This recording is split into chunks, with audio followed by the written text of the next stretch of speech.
Hi guys, andito po kami ngayon sa Kira. Ayan, natutulog yung pugo sa kana. Ito yung tinatawag na pugo. Ayan, masarap to guys. Mamahalin na sa kana.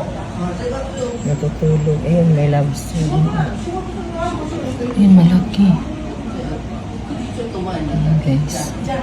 Masarap yan siya inabi. Sabawan. At saka sashimi.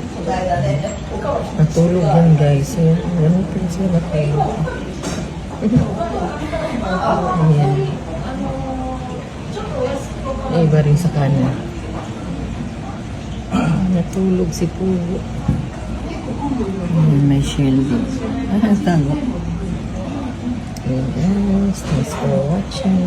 Kaya naman kami guys. Natulog si Pugo.